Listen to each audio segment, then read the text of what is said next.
Breton. This is devastating news for the families and communities that will be directly affected by these closures. 2 of the schools were built using the P3 model, and as the NDP has said many times, the P3 process is fiscally irresponsible. This government invested more than $2 million in contract payments for those 2 schools this year alone, and these assets paid by the people of Nova Scotia will now be handed over lock, stock and barrel to private developers. So my question for the Minister of Education is, why is the minister allowing private developers to take public assets that were paid for by the hard-working people of Nova Scotia? The Honourable Minister of Education.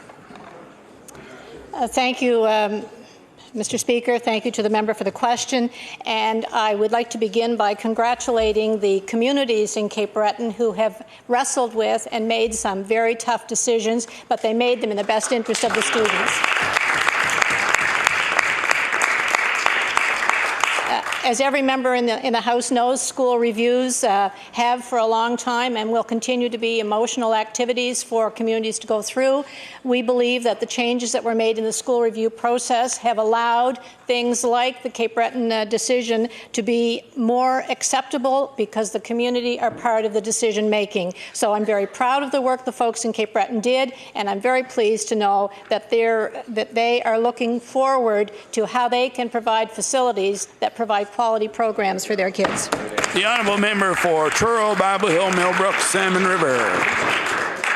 Thank you, Mr. Speaker. I'd like to thank the minister for her answer, and I'd like to also say that, as far as I'm concerned, the communities that she's referring to are actually placed between a rock and a hard place when they have to make these decisions. Mr. Speaker, Nova Scotia needs strong schools in strong communities. Schools provide the essential building blocks for a prosperous and healthy province. We need robust leadership from government. And just this morning, in a radio interview, the Premier acknowledged that education is a priority issue for Nova Scotians. Well, with more than 30 P3 schools in the province and decision notices on some imminent, my question for the Minister of Education is this.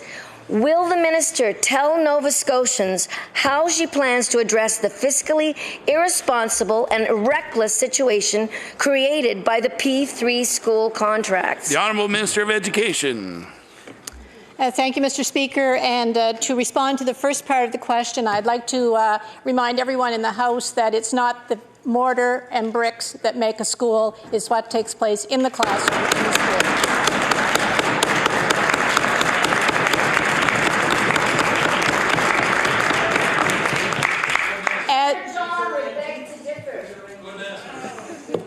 As for the P3 decisions, there was a decision made by a previous government to provide quality buildings in communities. That was the decision of the government of the day. We are now moving forward with how do we look at providing quality buildings, but more importantly, quality education in the classroom.